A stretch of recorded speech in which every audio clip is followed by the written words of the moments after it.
तो मैं नंदिनी हूँ, मैं अभी बैंगलोर में हूँ और मैं जर्नलिस्ट हूँ, ज़्यादातर 20 साल मैंने जर्नलिज़्म में ही काम किया है। लेकिन ज़्यादातर मेरा काम बुक्स के बारे में था, तो जैसे मैं ऑथर्स को इंटरव्यू करती थी, मैं रिव्यू लिखती थी और उस टाइप का काम और बहुत एडिटिंग काम था।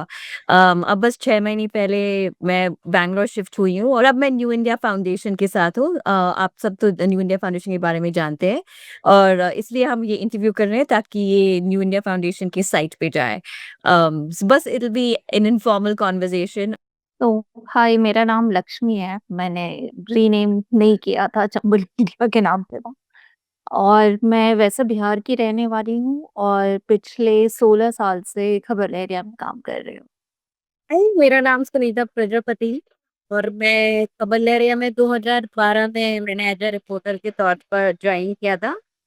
अ, अभी पिछले 5 सालों से मैं चंबल एकेडमी में एज अ ऑपरेशनल लीड के तौर पर काम कर रही हूँ।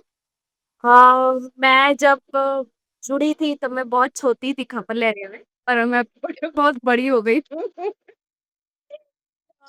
हमने महोबा में थी और आज मैं दिल्ली में हूँ, अभी मैं दिल्ली से आपसे बात कर रही हूँ। ये छोटे बच्चों की अम्मा बन गई है।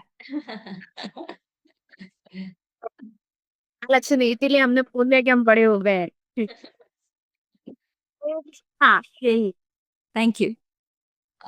कविता? मेरा नाम कविता बुंदेलखंडी है और मैं खबर लहरिया में 2002 से काम कर रही हूँ, शुरू से ही काम कर रही हूँ। अभी 24 साल क्रॉस करके 25वें साल जवानी में आ गए हैं अब। कविता के साथ आप कौन है? मेरा नाम गीता है और मैं पिछले 17 सालों से खबर एरिया में काम कर रही हूँ। इस समय विद्युत के पद पर काम करती हूँ और बांदा से हूँ। मेरा नाम श्याम कली है और मैं खबरले एरिया में 16 साल से काम कर रही हूँ। रहने वाली बांदा की हूँ, महोबा में काम करती हूँ रिपोर्टिंग के पद पर। तो I think my first question, तो मैंने आपका किताब फिनिश किया है और किताब में लिखा है कि पहले तो बुक इंग्लिश में लिखा था, उसके बाद हिंदी में ट्रांसलेट हुआ और फिर बहुत फीडबैक हुआ था, फिर उसके बाद फिर से इंग्लिश में हो गया। तो आप थोड़ा बता सकते हैं ये किताब how did it come about?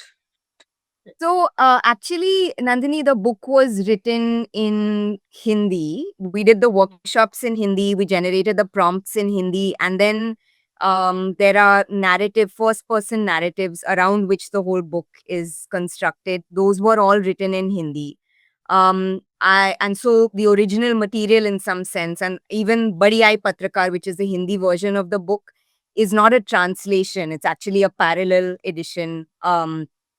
Because what I did was that I took that material and I transcribed all of our workshop conversations and field notes that we all had over 20 years of working together. And then I constructed chapters. Those chapters were written in English. So it was that the bulk of the book was in Hindi. And then I also wrote parts of it in English. And then the whole chapter together was translated back into Hindi and played back since the rest of the group was Hindi speaking. So we worked in both languages. And I think that one of the things that is interesting about the process is that we are used to writing together in Hindi and thinking together in Hindi. All of our editorial workshops as Khabar Area were like that. We would read stories out to each other and some of us would write. Here, actually, everybody wrote, however, whatever level of literacy or level of, but a lot of the piecing together of a story from memory and through writing happened in the editorial room.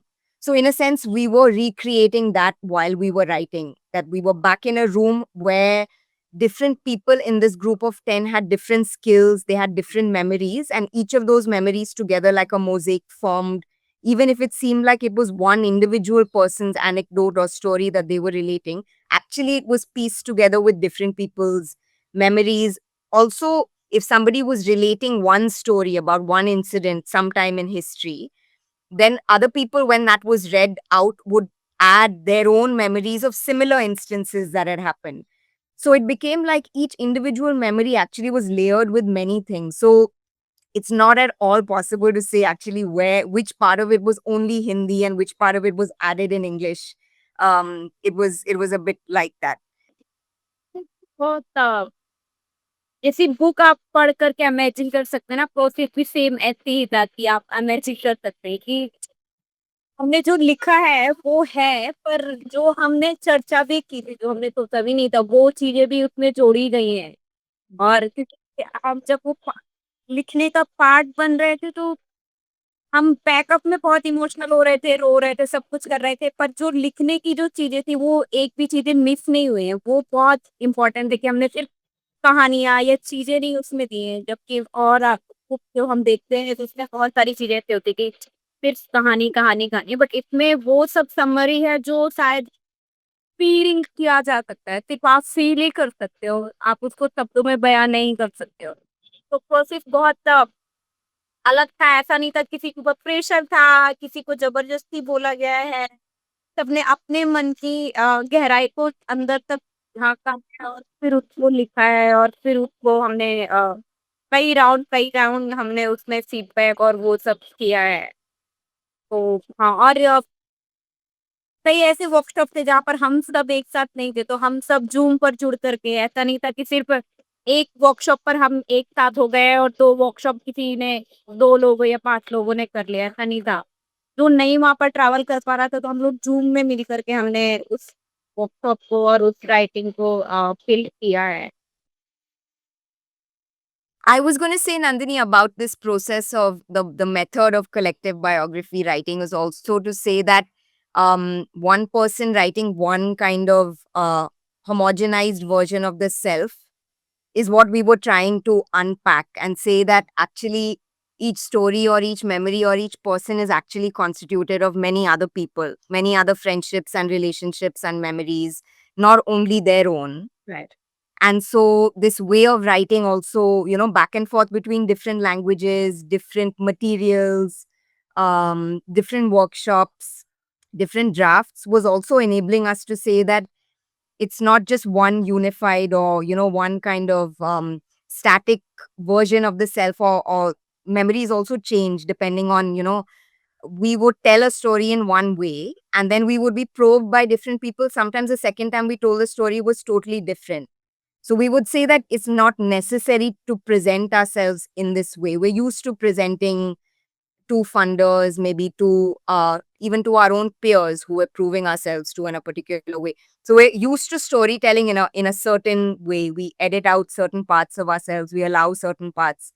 And here we're trying to chip away at that and say that no, there are still versions of ourselves that we don't, reveal. So I think that the method also allowed for that, for different voices to challenge what we were presenting about ourselves, and allow ourselves to say that it's okay if we remember differently this time, or when we read back or edit our drafts, we feel like some particular detail is necessary to add in that we didn't originally, because that's actually the way that we live. We present ourselves differently in different moments, and we reconstruct ourselves depending on the context and depending who we're telling the story to. Yeah, as a reader, it's interesting because there's I and there's we, and both of them work together. मैं कह रही थी जब मैं किताब पढ़ रही थी, तो एक ही सेंटेंस में कभी मैं है और कभी हम हैं। तो मैं और हम एक ही बन जाते हैं किताब में, व्हिच इज़ बहुत इंटरेस्टिंग था वो। जब हम बुक लेखन की चर्चा कर रहे थे, तो चीज़ों को ढालने में हमको बहुत मुश्किल हुई, क्योंकि वो 20 साल जो हमारी जर्नी रही है, उस पे वापस जाना, उन चीज़ों को याद करना, अपने बारे में सोचना कि हम क्या थे, हमने क्या किया, हमारी व्यक्तिगत चुनौतियाँ क्या रही हैं, हमारे दुःख-दर्द क्या रहे, तो उसको ढूँढना हमारे लिए भी एक तरह से मुश्किल हो गया था। और जब हमने शुरुआत की थी, तो बुक के पूरे प्रोसेस में जब हम योगा करते थे और योगा करके हम अपनी यादों को वापस ला ला रहे थे कि हम 15 साल पहले वो कौन-सी स्टोरी थी या कौन-सा हमारे दुःख दर्द थे, तो वो वाला बहुत यूनिक तरीके से हम उसको अपना पाए। मतलब अपने आप के बारे में लिखना, बोलना, घुसना इतना आसान नहीं था। कई बार कई-कई स्टोरियों में फीडबैक आती तो बहुत उलझन भी होती थी ना।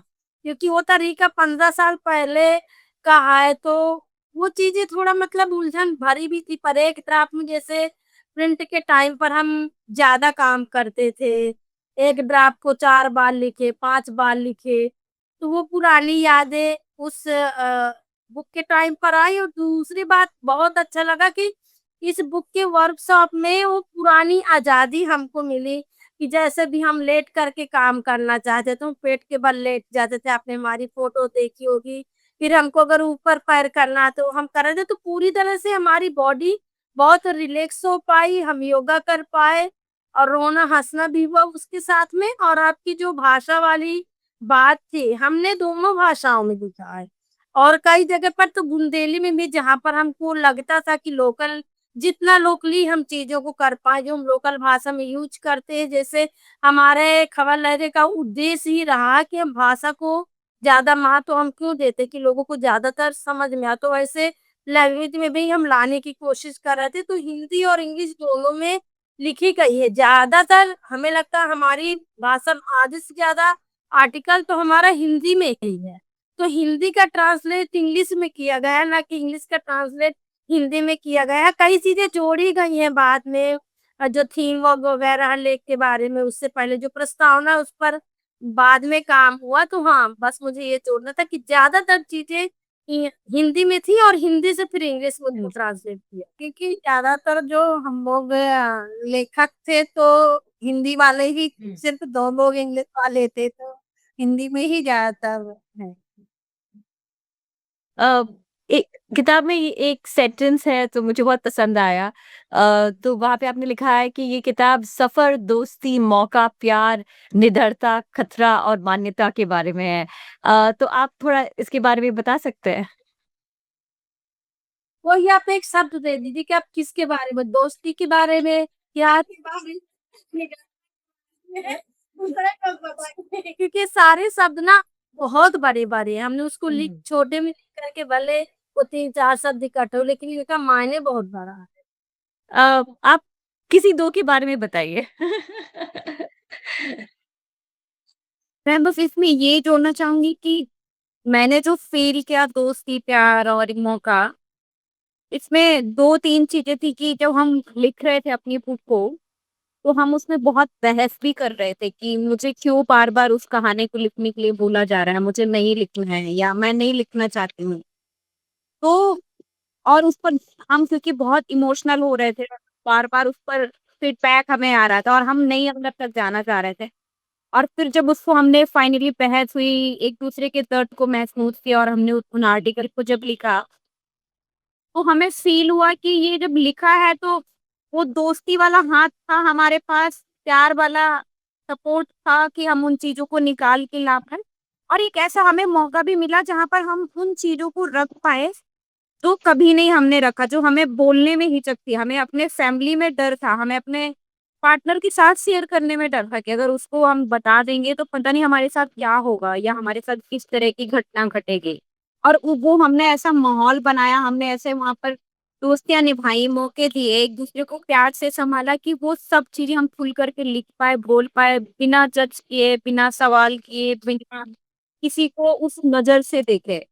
तो वो ऐसे मौके बहुत कम जगह पर बहुत ही बहुत ही कम ऐसी जगह होती हैं और बहुत ही कम ऐसे लोग होते हैं जहाँ पर आप अपनी दिल की बात और ऐसी घटनाएँ शेयर कर सकते हो, जिसके बारे में आपने कभी सोचा ना हो। आपको रात में उसके बारे में ख़्याल आते हो, सपने आते हो और आप डर करके उठ करके बिस्तर पर बैठ जाओ, आपकी रूह काँप जाए, पर आप शेयर ना कर पाओ। और ऐसी जगह पर आप जहाँ पर शेयर कर पाओ, वो बहुत बड़ी चीज़ है, ये बहुत बड़ा मौका था। और मुझे ये जोड़ना है, जो आपने चारों शब्द दिए, तो खबर लहरिया में दोस्ती एक बहुत बड़ा पार्ट है। और दोस्ती की वजह से हम इतने टाइम तक टिक पाए हैं, क्योंकि दोस्ती की वजह से हम सीख पाए हैं। और जब हम दोस्ती के बारे में चर्चा कर रहे थे, तो पुरानी जो जिस दोस्त ने कितना एक दूसरे के कंधे में कंधा मिला करके सपोर्ट किया, हम लोगों को जगह मिली, चाहे वो बीमारी को लेकर के हो, चाहे किसी के ससुराल में कोई क्राइसिस आया हो, चाहे कहीं पर मनी प्रॉब्लम रही हो, चाहे मतलब जितनी भी चीज़ें रही हों, तो उसके बारे में हम लोग यहाँ पर हम कभी इतना खुल के नहीं बोलते थे एक-दूसरे के दोस्ती के बारे में। हमें लगता है कि वो एक मौका था जहाँ पर और हमारा प्यार गहरा हुआ, क्योंकि हम वहाँ पर खोल के बता पाए और कह पाए हैं, और शायद है कि कोई ऐसी संस्था या कंपनी होगी जहाँ पर एज़ एक दोस्त दोस्त बन कर के कोई इतना सपोर्ट करके इतना लंबा टाइम तक अपने संस्था को चला सकता है, लोगों को समझता है, उनके प्रॉब्लम को समझता है, घर को, बच्चे को। तो ऐसा नहीं कि हमारा लोगों के साथ में प्रोफेशनल रिश्ता रहा कि हम काम तक रिश्ते रखे। तो जो आज हमारे पास ज़मीनी टीम है, चाहे श्यामकली हो, चाहे शिव देवी हो, हम जितने लोग यहाँ जुड़े, सॉरी ऐसा यहाँ पे नाम नहीं लेना है। तो दोस्ती हमारे लिए बहुत मायने रखती है, और वही एक है कि हम आज तक है, तो हमारे लिए बहुत ज़रूरी पार्ट लगा है, और हम इसको दुनिया में बताना चाहते हैं। हम बताना इसलिए भी चाहते हैं कि किसी काम को सक्सेस करने के लिए ये दोस्ती और कंधा देना, एक-दूसरे का सहारा बनना कितना ज़रूरी होता है। जो दिल्ली में बैठे लोग हैं, जो बैंगलोर में बैठे लोग हैं, तो ऐसा नहीं है कि वो वहाँ से आ कर के अगर उनसे दोस्त बनकर उन्होंने हमको सिखाया, हाथ पकड़ कर के सिखाया। जो हमारी लोकल की टीम है, हम लोगों को हाथ पकड़ के सिखाया, तब ये हम इतना आगे बढ़ पाए हैं। हाँ, ये जो मुझे लगता है कि जो लाइन है ना वो प्रॉपर उस पूरी किताब को कंप्लीट करती है कि इसमें कहानी सिर्फ प्रोफेशनल या पर्सनल रिश्ते की नहीं है। हमारी दोस्तियाँ एक-दूसरे के बीच कैसी रही है, हमारे अंदर डर जो रहा है, वो कई बार काम की जगह पे जो डर था, जो हमने कभी भी अपनी टीम के साथ भी शेयर नहीं किए हैं, वो डर भी इस किताब में है। हमारी हम एक-दूसरे के साथ काम कैसे करते हैं, एक-दूसरे के साथ झगड़े रहे हैं, वो किस वजह से रहे हैं और उस झगड़े के पीछे का कारण क्या रहा है।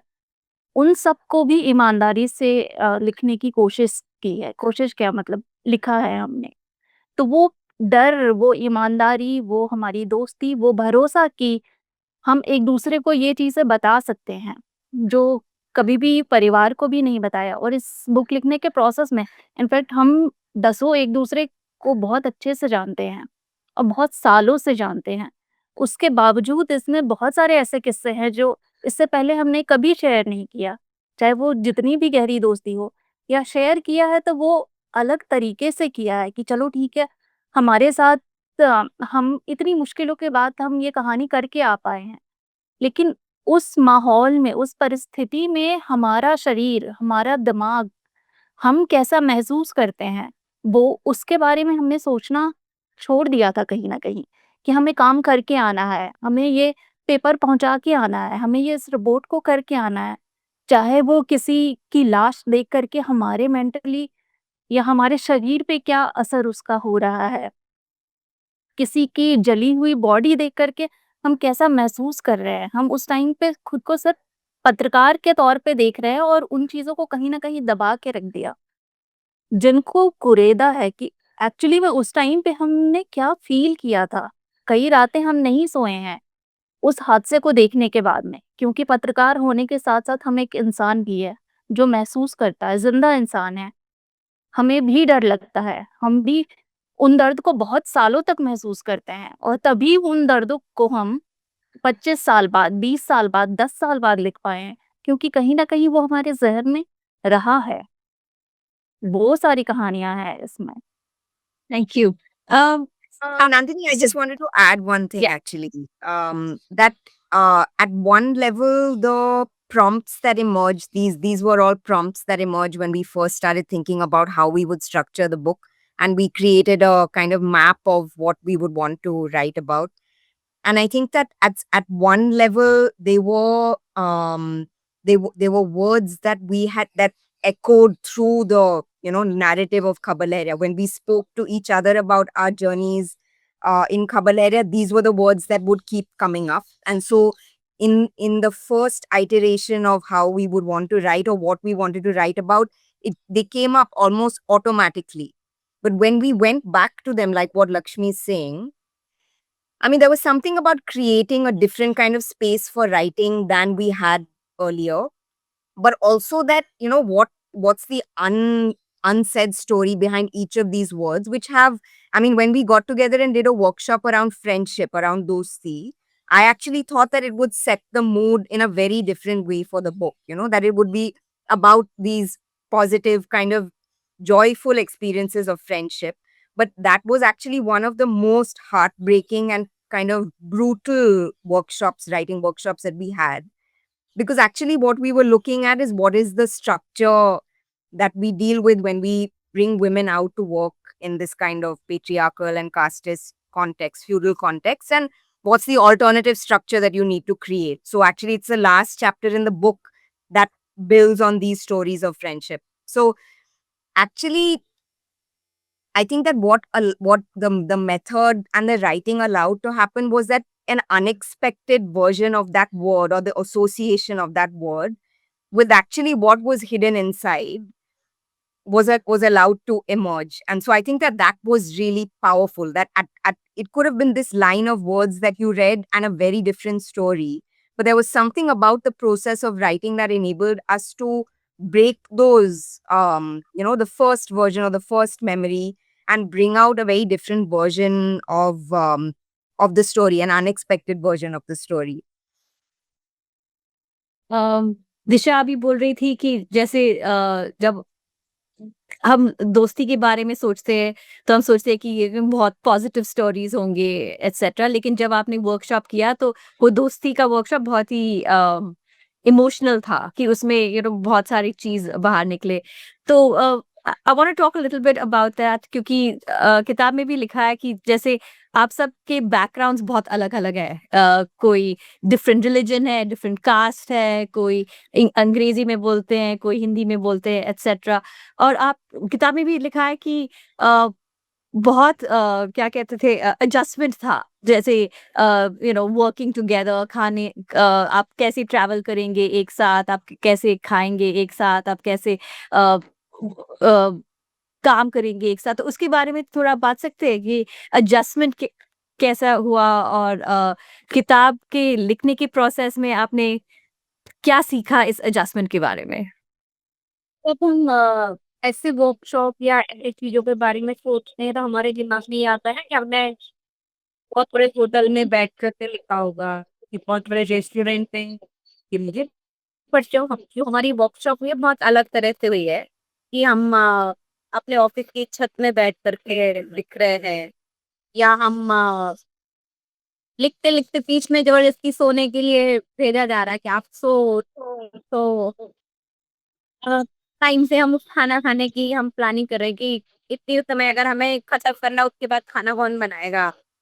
तो जो हमारा ये प्रोसेस था, या जो हमने एडजस्टमेंट किया, हमने किसी ऐसे जगह हम ये कहें कि जो दिशा दी है वो बैंगलोर से इंग्लिश में बात करने वाली हैं, बहुत पढ़ी-लिखी हैं, और कभी ऐसे फ़ील नहीं हुआ कि जिस जगह पे हम आ रहे हैं या जिस जगह हम रह रहे हैं या जो हमारा वेशभूषा है, पहनावा है, में कभी हमें ये फ़ील नहीं हुआ कि दिशा दी अलग से है या अलग दुनिया से आई हैं हमारे लिए। वो हमारी तरह रही हैं, खाया है, हमारे साथ काम में हाथ बटाया है, देर रात तक हमारे साथ जगी हैं। अ, हमें कहीं घूमने जाना है या हमें ज़बरदस्ती बोला गया है कि आप आपको ज़बरदस्ती सोना है, आपको आराम करना है कहानी लिखने के लिए। खाने के लिए हमने सिर्फ़ ये नहीं किया कि हम जाकर के मेस में खा रहे हैं, होटल में खा रहे हैं। यहाँ पर हम लोग खुद से कुछ-कुछ चीज़ें लेकर के गए हैं, जो हमने एक-दूसरे के साथ मिल-बाँट करके खाया है। अ, हमने ये भी ध्यान रखा कि अगर उस बीच कोई बीमार है, तो उसको किस तरह से सपोर्ट मिले, उसके साथ किस तरह से सहयोग दिया जाए ताकि वो थोड़ा और अच्छे से फ़ील कर पाए। तो बहुत अलग तरह से था कि हमने छोटी-छोटी चीज़ों को ध्यान में रख कर के इसका गढ़न कर पाए हैं। चाहे किसी के हँसने की वजह को हमने देखा हो, रोने की वजह पर हम रोए हैं, हम सुझाव देने के टाइम पर हमने सुझाव दिए हैं, हमने अगर कोई इमोशनल हो रहा है, उसको कंधे में लगाया है, हमने उसको सीने से लगाया है। बहुत ऐसे था कि हमने एक-दूसरे को बहुत बच्ची की तरह सँभाल करके और फिर ये पूरे प्रोसेस में रहे हैं। हमने ट्रैवल भी हमने उस तरह से किया। हमने किसी को ये नहीं कहा कि कोई बैंगलोर से आ रहा है या कोई हैदराबाद से आ रहा है, तो हम कोई फ्लैट में आ रहा है या कोई जनरल से आ रहा है। सबको सेम चीजें और सेम जगह और सेम चीजें मिली है, तो वो काफी सिमिलर था। कभी हमें फील नहीं हुआ ये पूरी वर्कशॉप राइटिंग हिल पे। और हमने मजे भी किए, ऐसा नहीं हमें सिर्फ बांधा जैसे ऑफिस में बैठ करके लिखा है। हम जयपुर जैसे जगह पर गए हैं, हम वहाँ पर स्विम किया है, हम वहाँ पर कॉस्ट्यूम लेकर के, किसी के पास नहीं थे तो एक साथ लेकर के गए जिसके पास थे, और हमने सबने सेम पहन करके पहली बार किसी ने पहना है, और हमने वहां पर सेम किया है। हम घूमे हैं, हम किला में घूमे हैं, हमने एक साथ अलग अलग त्योहार मनाए हैं, अगर उस बीच कोई फेस्टिवल है तो हमने वो हर कुछ फील किया जो उस मौके पर था, जो उस घंटे में था, जो उस मिनट में था, जो उस सेकेंड में था। हमने हर कुछ फील करने के बाद उसको हम कर पाए हैं। Thank you Sunita. बार-बार उसकी भी मुझे तो बार-बार उसकी भी याद आती है कि जो हमने स्विमिंग पूल में हमने कभी नहाया भी नहीं था और दिशा दीदी ने मतलब पहना के वो ड्रेस जबरदस्ती और प्यार से हँसी-मज़ाक से उन्होंने किया। वो चीज़ें भी यादें आ रही हैं और लग रहा था कि ऐसे मौका अब कब कब मिलेंगे? अब जब हमारी बुक रिलीज़ हो गई, तो अब लग रहा था कि ऐसा होना भी चाहिए और अगर बुक नहीं होती तो हम अ, ये चीज़ें जो हम आज बता रहे हैं, वो बता भी नहीं पाते, वो अपने ही तक सीमित रहती। मुझे लगता है लोगों के टाइम को लेकर के बहुत खींचतान हुई है। अब ये एडजस्टमेंट को दिशा दी से बेहतर कोई नहीं बता सकता है कि कैसे उन्होंने करा है। कभी किसी की कोई मीटिंग है, कभी किसी को कहीं और जाना है।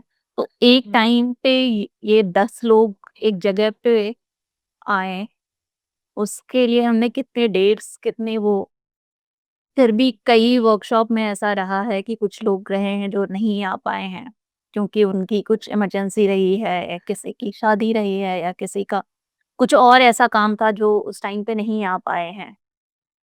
उसके लिए तो इलेक्शन की यादें आ रही हैं कि चुनाव होता है जैसे कि वोटिंग करो, कौन का किस डेट में आएगा, ये सब चीज़ें थी इसमें। एक्चुअली में पुल करते थे व्हाट्सएप ग्रुप पे कि किस ये 3-4 डेट्स हैं, तो कौन से डेट पे सबसे ज़्यादा लोग वोट करेंगे, वही श्यामकली कह रही है कि जिस डेट पे सबसे ज़्यादा वोट पड़े हैं फिर उस डेट को हम कर रहे हैं। ये तो थी। हाँ, इनफैक्ट जगह भी। Yeah, I mean, I wanted to say, Nandini, that actually the process of working together from very, very different backgrounds has been something about Khabar Area that maybe hasn't got captured in many other stories of Khabar Area. The story that has been told is the story of a group of rural women who do unconventional things, things that rural women don't do, and they do it well. They're brave and courageous, and actually in the background is a story that we wanted to capture because Sunita जो कह रही है और श्यामकली और लक्ष्मी जो कह रही हैं वर्कशॉप्स के बारे में और उसके मजे और उसके मे बी नारीवादी तरीके के बारे में that what's a feminist way of working together and empathizing with different kinds of situations and realities.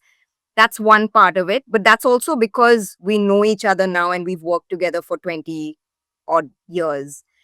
But I think that the actual friction of working together from very different backgrounds, and for example, that in Khabal area, it isn't people who have English language or postgraduate or foreign degrees or upper caste qualifications or caste identities who are necessarily in leadership or determining editorial positions or um, leading. I mean, in a sense, the newspaper has always been led by the rural team, mostly by Dalit women in leadership, and so conventions of who will play what role in an editorial process, in a writing process, in an organizational leadership process have been flipped around in Kabul area. Also, of course, they have been adhered to because if I have a certain kind of exposure and language, I have the New India Foundation Fellowship. It's not anyone else in this group. And I'm very aware that I'm able to access that kind of um, opportunity, and a lot of people in this group are not. So I think that this is what our history of trying to survive as an organization, as a media organization has been, and the friction and the difficulty, and how you work alongside people from different kinds of backgrounds, as peers in leadership, in editorial positions, in a hierarchical structure. Like a newspaper newsroom has a hierarchical structure, however feminist you say that it is. तो मतलब जितना भी हम कहें कि हम एक बराबर हैं ना, तो अलग-अलग स्तर और अलग-अलग पोज़ीशन और अलग-अलग पावर और सत्ता तो होता ही है। मतलब so we've struggled with what kind of class and caste and language and other identity are we bringing into the organization, into the room, and how do we constantly be aware of it? It doesn't go away. Um, so because I had a fellowship and I had funds, and I also have been a leader in this organization, I was able to bring people together in a particular way. I had a certain but there was a lot of tension about people who were not able to come to workshops, who were not able to adhere to like timelines and things like that. And I think that friction and how you resist or how you say that I don't agree with something it does have an implication where you're coming from in a caste hierarchy and a class hierarchy, and that's something that we've negotiated as we have worked together, and something that we really and I really wanted to bring into this book. I mean, I could have written this book about Khabar Lahariya myself, but that would have been completely untrue to the process of what Khabar Lahariya has. So, in a sense, bringing this group of 9 other people together from different points in its history, from its beginning to, its transition from print to digital. Um, Sunita is heading a very new vertical. And so, how do we negotiate those histories and those castes and those backgrounds? Now, some of us have a lot of experience, but we still don't have the same kind of language or, like other kinds of qualifications. How would we continue to work together in a very different? So, I think that some of the push and pull of the book, I hope, also brings into focus how exactly we do this work. That we've done this work is one story, but how we've done it, how it continues to be quite difficult and challenging on a day-to-day basis, how these friendships don't come easily. There's still a lot of, friction, and Sunita कुछ मतलब अपने life में decision लेगी या कविता कुछ life में decision लेगी जो मैं नहीं एग्री करूँगी, और हम लड़ेंगे उसके बारे में। और मुझे समझ में आएगा कि हो सकता है कि कुछ उसके संदर्भ या कॉन्टेक्स्ट में हुआ हो, जो मैं नहीं समझ सकती हूँ क्योंकि मैं उस कॉन्टेक्स्ट से नहीं हूँ। पर फिर भी मतलब हमने उस फ्रेंडशिप को बना करके रखा है, उस रिलेशनशिप को बना करके रखा है, and a lot of ways we've brought those realities into the sphere of our working together as colleagues and writing together as co-writers. Some of the terrain of this book is that bumpy kind of uneven texture of our relationships and how it reflects in what we've done and how we've done it. Hear about how I think in the book it's written how Khabar Lahariya are never identified as a Dalit organization. So I was just trying to find that sentence, but as an independent rural feminist media organization and with women from marginalized communities in leadership. So can we talk a little bit about that and the importance of that distinction? But yeah, maybe you can translate that because I think I might not have the vocabulary for it. Nandini का सवाल ये था कि हमने book में पहली बारी में भी लिखा है कि हमने कभी अपने से एक दलित मीडिया ऑर्गेनाइजेशन के रूप में अपने को नहीं प्रस्तुत किया है। ये बोला गया है या मतलब ये हमेशा सुनने में आया है, पर हमने कहा है कि हम एक स्वतंत्र नारीवादी ग्रामीण संस्था है। तो इसके बीच में क्या फ़र्क है और क्यों हमको लगा कि ये ज़रूरी है अब ये फ़र्क बताना? मैं चाह रही हूँ कि गीता पहले बोले क्योंकि गीता ने कुछ बोला नहीं अब तक। मैं नहीं, मैं तो बोल रही हूँ। मुझे लगता है कि ये जो हमारे लिए जब नेरेटिव बिल्ड हुई बीच में कि दलित मीडिया कह करके जो इतना प्रचार हो गया देश में, हर जगह पर ये चीज़ों का चर्चा हुआ क्योंकि वो उस फ़िल्म में ऐसे तीनों को दलित बोल करके ये मूवी को दर्शाया गया है। तो हमारे टीम में अलग-अलग जाति के लोग हैं, अलग-अलग धर्म के लोग हैं और आई थिंक हर वो जाति के लोग हैं जो जातियाँ हैं अपने देश में। तो हमें लगा कि शुरू से भी ऐसा ये कल्चर रहा नहीं है, मतलब ऐसा हमारा कोई स्ट्रक्चर नहीं था, ऐसा कोई उद्देश्य नहीं था कि हम एक विशेष जाति के साथ में काम करेंगे। जो हमारा उद्देश्य था, नारीवादी मीडिया, ग्रामीण महिला पत्रकारों को हम पत्रकार बनाएँगे, इस दुनिया में लाएँगे। वो महिलाएँ होंगी जो हाशिए पर रहने वाली औरतें हैं, वो चाहे दलित हों, चाहे आदिवासी हों, चाहे पुरुषी चाहे मुस्लिम औरतें हों, चाहे बैकवर्ड की औरतें, और हमारी टीम में जनरल समुदाय की औरतें बहुत काम करी हैं शुरू से लेकर और अभी भी है। तो ऐसा कोई उद्देश्य था नहीं, और हमें यहाँ पे बताने की ज़रूरत पड़ी कि जो एक तरह का नैरेटिव जो बिल्ड करने की कोशिश की गई है, हम उस नैरेटिव का यहाँ पर हम खंडन करते हैं, क्योंकि दुनिया इस बुक को पढ़ेगी और जानेगी, ताकि वो माइंडसेट एक तरह से लोगों का हो। हाँ, ये ज़रूर हम बोलते हैं और कहते हैं कि दलित, आदिवासी और मुस्लिम हाशिए पर रहने वाले समुदाय को मौका नहीं मिलता। मीडिया में मौका नहीं मिलता, बड़े पदों के लिए मौका नहीं मिलता। कहीं पर आप दुनिया में देखिए कि दलित एडिटर आपको ना के बराबर मिलेंगे, शायद होंगे भी नहीं। दलित पत्रकार शायद होंगे भी नहीं, और वो भी ग्रामीण से नहीं होंगे, गाँव से नहीं होंगे, ऐसे गाँव से जो जंगली एरिया आए, जो गरीब परिवार के हैं, जो किसान के परिवार के, जो माइनिंग का काम करते थे, जो पलायन करके गए थे, तो ऐसे लोग नहीं हो। तो हमारे चीज़ को हम इसमें ये दर्शाने की कोशिश कर रहे हैं, ताकि लोग हमारी चीज़ों को समझ पाएँ। तो बस इसका आंसर मैं इतने में मैं देना चाहती हूँ, अगर और कोई जोड़ना चाहे तो ज़रूर। I think that at different times in Khabar Laharia's history, um, it has been called a Dalit media organization. And there was a time at which, when the team was smaller, it was predominantly rural, and because the rural team was the media producing or the news producing team, we would prioritize hiring Dalits or uh, particularly marginalized women for reporting. As the team has grown, it's become more and more mixed. And I think that as the different kinds of skills, as the Delhi office or the urban office has also expanded, the demographic of the team has changed considerably. So it's never been accurate to be called a Dalit media organization.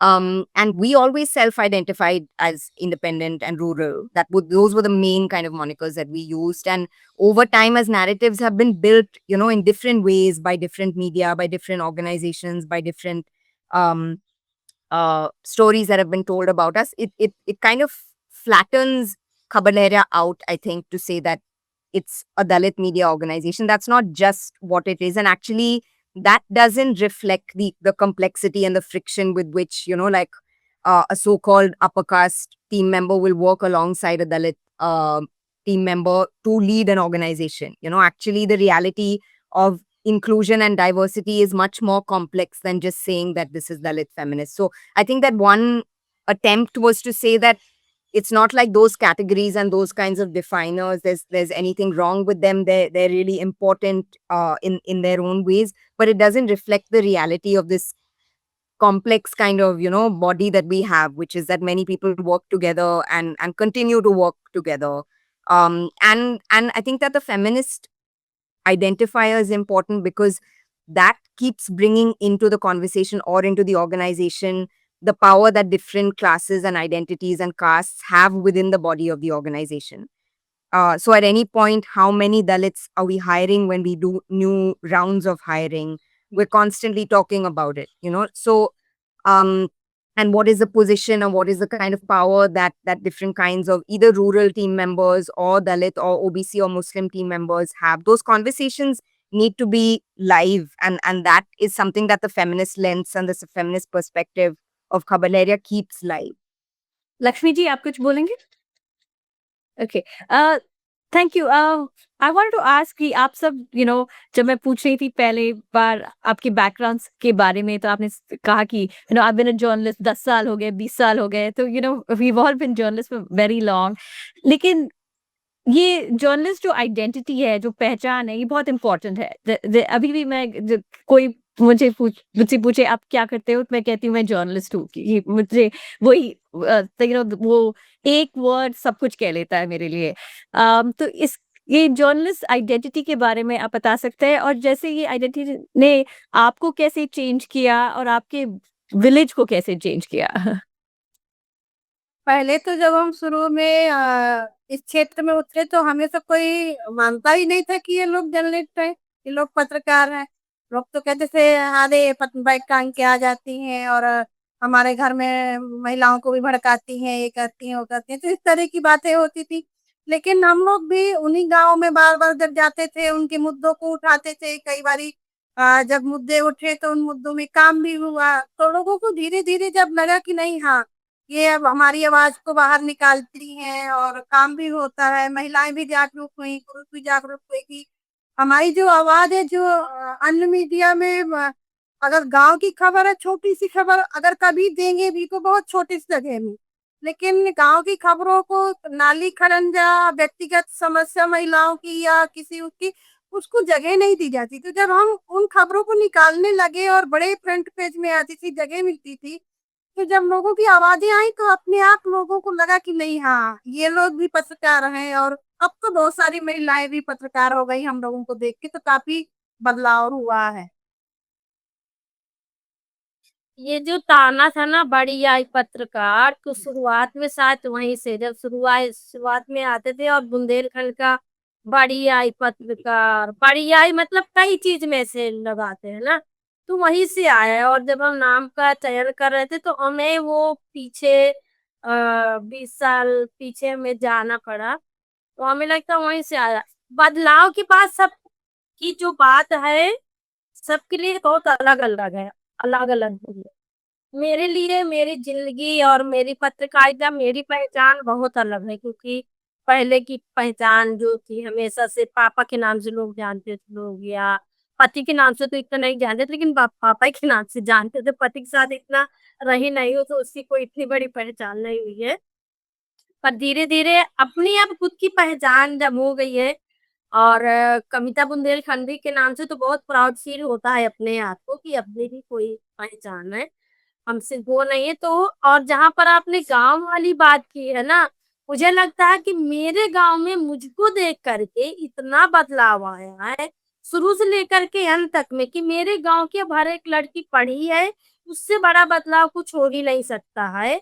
और जब मैं अपने घर से पैर निकाली थी पढ़ाई करने के लिए तो सारा गाँव, पूरा मोहल्ला, पूरी फैमिली खिलाफ में थी।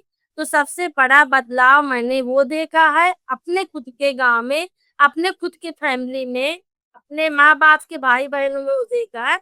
और दूसरा जो सबसे बड़ा बदलाव जो सबसे बिग बदलाव है वो है कि चित्रकूट, बांदा, महोबा में महिला पत्रकार हो गई हैं, जो दूर-दूर तक नहीं आती थी। इतना हमने उसके बारे में सवाल उठाया, अपने शो में बोला, न्यूज़ में बोला और हर इंटरव्यू में हम बोलते रहे कि औरतों को मौका नहीं है पत्रकारिता के क्षेत्र में। हमें लगता है कि ये वाली जो हमारी आवाज़ उठाते-उठाते महिलाओं को भी लगा कि यार हमको जाना चाहिए, सही बोल रही हैं। पत्रकार बनने में फ़ायदा है, हम अपनी बात को रख सकते हैं। तो वो मुझे बहुत खुशी होती है कि हर स्तर पर महिलाएँ इस 25 साल इस 24 साल में 25 निकल आता लग गया, तो महिलाएँ आगे आ गए और हर स्तर पर देखा महिला प्रधानों की स्थिति पहले कुछ और थी, हमने बहुत सारी रिपोर्टिंग किया, अभी बहुत कुछ स्थिति बदल गई है महिला प्रधानों के पद को लेकर के, उनके काम को लेकर के क्योंकि सवाल उठाया। नारीवादी मीडिया में हमने सवाल उठाया, सत्ता पर सवाल उठाया है।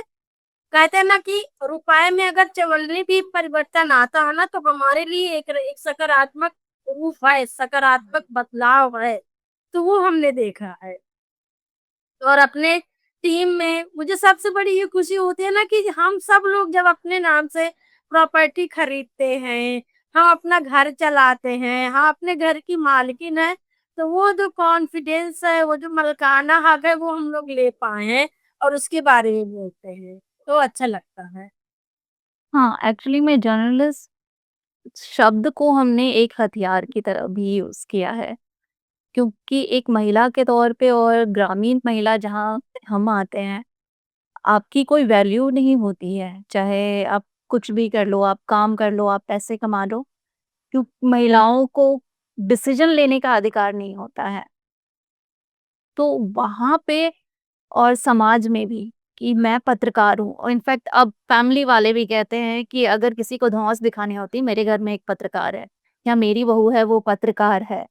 किसी को प्रेज़ेंट भी करना होता है कि घर में लोग क्या-क्या करते हैं, तो कुछ कहे या ना कहे, कहते हैं कि मेरी बहू है वो पत्रकार है। तो वो एक पावर की तरह यूज़ किया है। इनफैक्ट जब आप बाहर भी जाते हो, अभी ही मैं एक जगह पे गई थी, नेपाल बॉर्डर पे, हालाँकि बहुत लड़ाइयाँ भी मेरी हो गई, मैं खुद नेपाल की रहने वाली हूँ और बॉर्डर पे मुझे रोक लिया। तो मुझे गुस्सा आ रहा था कि ये मुझे कैसे मेरे ही घर में जाने के लिए रोक सकते हैं, क्योंकि मेरे पास कोई नेपाल का पासपोर्ट या नागरिकता नहीं है। उस टाइम पे मैंने अपना प्रेस कार्ड दिया था, और मैं भले ही as a film maker, as a executive producer काम करती हूँ, लेकिन बाहर कभी भी मुझे खुद को जब इंट्रोड्यूस करना होता है, तो सिर्फ़ इतना कहती हूँ कि मैं पत्रकार हूँ, खबर लहरिया में काम करती हूँ। तो वो एक पावर देता है, और ये बदला है हमें कि हम कहीं भी हक से बोल सकते हैं कि हम पत्रकार हैं, इसलिए मुझे ये जगह चाहिए, और मैं किसी से भी सवाल कर सकती हूँ, चाहे वो बॉर्डर पे सुरक्षा सीमा बल हो, चाहे वो गाँव का कोई प्रधान हो। Thank you. Bye wow, that's something. Shyamkali, तुम्हें कुछ जोड़ना है अपनी पहचान के बारे में? नहीं तो मुझे एक चीज। हाँ, जी, जी, जी। मैं मैं ये कहना चाहती हूँ कि जब से जुड़े हैं, जब से मैंने भी बहुत बदलाव देखा, जहाँ पर मैं गाँव से ब्लॉक तक ही सीमित बहुत कम रहती थी। मान लो हमारा गाँव था, वो ब्लॉक थी, तब है हमें लग रहा है कि हाँ, हमारा गाँव ब्लॉक भी था, गाँव भी था, जो कि हमने कभी जिला नहीं देखा था। और अधिकारियों से मिलना तो बहुत मुश्किल था और मिल भी नहीं सकते थे। जब मैं पत्रकार बनी, जब मैं जाना कि ये कहाँ किसको डीएम कहते हैं, किसको एसडीएम कहते हैं, किसको एसपी कहते हैं, और पुलिस वालों को खासकर मैं बहुत डरती थी। तो ये बदलाव बहुत आया कि आज मैं उनसे बात कर रही हूँ। पहले ही डर लगा है, लेकिन अब तो ये है कि कोई वो नहीं है, हमें खबर है करना है, वो हमारे जैसे हैं। लेकिन ये मेरे लिए बहुत बदलाव था, जो आज मैं हूँ। Yeah, I don't know if we're running over on time, Nandini, but I just wanted to add one thing about the book particularly and the process of बोलिएगा जिससे दीदी। सारी। क्या बोले? बोलो आप सर। नहीं, बोल दो अगर जुड़ रहा है, क्योंकि मैं कुछ अलग बोलने वाली थी। सुनीता का कुछ कहना है पहचान के बारे में? कहाँ गई पहचान पत्रकार का पहचान। पत्रकारिता का पहचान बहुत जैसे कविता ने दी ने बताया कि बहुत अलग है सबके लिए, मेरे लिए भी बहुत अलग है। और मैं आज दिल्ली में हूँ 5 साल से, पर मैं अभी भी महोबा में रहती हूँ। अभी भी मुझे कॉल, मैसेज कुछ भी होता है तो आते हैं कि ये केस हो गया, ये चीज़ें चल रही हैं, यहाँ पर ये हो गया। और फैमिली वाले या रिलेटिव बोलते हैं हमारी गाड़ी पकड़ गई है, पुलिस वालों ने चालान काटने के लिए हेलमेट नहीं लगाया। तो वो बहुत अ हाँ, मतलब जो लक्ष्मी जी ने बोला कि हम हमारे लिए जो पत्रकार वाली जो चीज़ है, वो हमारे लिए बहुत बड़ा एक हथियार भी है, हमारे लिए पहचान भी है, और उससे मुझे वो सब मिला है जो शायद मैं कभी सपने में सोचा करती थी, या कभी मैंने ऐसे फ़ील किया था, क्योंकि मैं पत्रकार कभी नहीं बनना चाहती थी और मुझे नहीं पता था कि पत्रकार होता क्या है।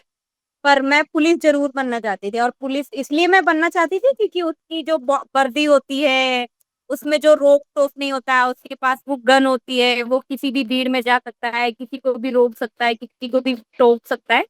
वो चीज़ें मुझे बहुत चाहिए थी, और वो मुझे इस क्षेत्र में आने के बाद वो सब मिला कि मैं बराबर से कुर्सी मुझे दी गई है। मैं एसपी, डीएम और छोटे कांस्टेबल हैं, उनसे तो मतलब हाँ, कितने सवाल हुए, बहस हुई है, कितनी भीड़ में घुस के गए हैं अंदर, और रास्ताएँ खाली हमें हमारे लिए कराई गई हैं। वो एक अलग लेवल की पहचान और अलग लेवल का वो है कि हम बीच सड़क में किसी पुरुष के साथ में खड़े होकर के चाय पी रहे हैं। हँसी मज़ाक कर रहे हैं, जो शायद कभी अपने घर में नहीं, फैमिली के सामने, अपने पापा या भाई के सामने नहीं वो सवाल पूछ पाए, नहीं हँस हँस पाए, उस तरह से खुल के बहस नहीं कर पाए। पर इस क्षेत्र में आने के बाद फिर वो सब हम अपनी फैमिली के साथ कर पाए हैं कि अ, मैंने अपने पापा से बहुत बहस की है चीज़ों को लेकर के, चाहे वो अपनी शादी को लेकर हो, अपनी पढ़ाई को लेकर के हो या बाकी बाहर आने-जाने को लेकर के हो। वो सब आज़ादी मुझे मिल पाई है शायद जो मेरी बाकी बहन या भाइयों को नहीं मिली है। मैं उन सारे डिसीज़न में उनके साथ शामिल हो पाई हूँ और मुझसे पूछा गया है कि ये करना है और मैं उनका सपोर्ट कर पाई हूँ। तो ह अलग जगह पर अलग-अलग तरह की पहचान रही है और अभी भी है, ऐसा नहीं है कि अभी खत्म हो गई है। अभी भी है वो पहचान पर हाँ, बहुत मतलब इस पहचान को अगर पता है तो पता नहीं कितना टाइम हो जाता है घर को आते। पहले जब घर से निकलना था काम के लिए तो मुझे तो चोरी से निकलना पड़ा था क्योंकि मेरे पापा तो इजाज़त ही नहीं दे रहे थे कि तुम्हें काम पे जाना है। लेकिन मेरी माँ का बहुत सपोर्ट था। जब मेरे पापा जब मार्केट चले गए तब मैं इंटरव्यू देने के लिए आई थी। इसके बाद मैंने काम शुरू किया लेकिन आज मेरे पापा कहते हैं कि नहीं उस दिन मैंने बहुत गलत किया था। तो तब अच्छा लगता है कि देखो माँ-बाप भी समझ रहे हैं कि नहीं हाँ और एक समय था कि लोग कह लड़की को ये होता है ना कि अगर ससुराल जाओ तो ससुराल उसका घर है, पर वहाँ जाओ तो वो कहते हैं कि ये घर नहीं है, मायके आओ तो कहते हैं ये घर नहीं है। पर फिर जब मैंने अपना घर बनाया, अब मैं अपने बच्चों को बोलती हूँ कि अगर तुम कुछ बोलोगे तो मेरे घर से निकल जाओ।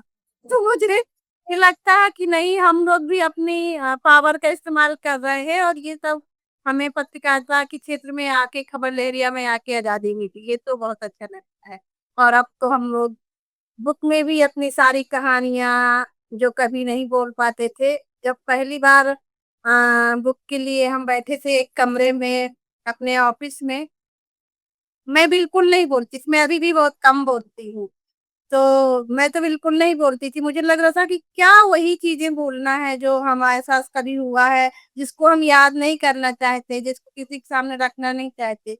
लेकिन वो दिन था कि मैंने सब बातें बताई और रखी और तब से मेरा दिल भी थोड़ा हल्का हुआ तो हाँ, वो चीज़ें। Yeah, I just want to follow on actually what Geeta said, Nandini, that the difficulty of having legitimacy as journalists has been um almost wholly preoccupying for the Khabar Area team. Like to keep proving that we would never be seen as journalists, but we are journalists now, and prove it and reprove it and reprove it. Whatever we do, we have to keep proving it. That was, I mean, it's like a constant endeavor, which was the starting point of the book. But I don't think that if I was to be honest, I don't think that that was the point of the book. The book was actually saying that we have done this now. We have proved that we are journalists. It's an important identity. It's an identity that has not come easily for any of us. Um, but now we have the confidence and the courage to be able to dismantle that what is actually the things that go into building this legitimacy of, who is a journalist. And some of the things that go into, or the other cliched or stereotype kind of ideals of journalism are actually not what we all hold to, because we're also all human, we're also deeply subjective, we're also deeply implicated in different kinds of power and biases and assumptions and stuff like that. And so uh, we've established ourselves and proven ourselves enough for us to be able to now, like be honest about also all of the other things that take away from this legitimacy or make it hard to. So I think that as journalists, we've proven ourselves. As writers in the space of this book, we also allowed ourselves to dismantle that kind of the myth of what makes a legitimate or ideal journalist, right? I mean, what upholds all of that, we were also able to do it, and also kind of prove that, so who is a writer? Is it only people who have access to a certain kind of education or language or um, worldview who will be seen as literary, having aspirations of, like not just giving the audience a series of anecdotes of our heroic journalism, because other people have done that. We've also done it over and over again. I mean, we're still doing it in the space of this interview, right? But can we also be writers where we're exploring our vulnerabilities, we're exploring different kinds of contradictions of being ourselves and different kinds of journeys of occupying different spaces? Can we do it in a literary way, in an abstract way as well? And so I think that what we tried to do in the space of this book is also to look at the identity or the legitimacy of us as journalists from a slightly different perspective, as writers. So yeah, just to say that that's a different part of what we've tried to do, and I hope that like that also comes through. Yes. No, thank you. This was very good. Thank you so much. Shukriya, Kavita ji, Sunita, Lakshmi. Shapili, thank you. आप सबने हमें time दिया शाम को और and thank you Disha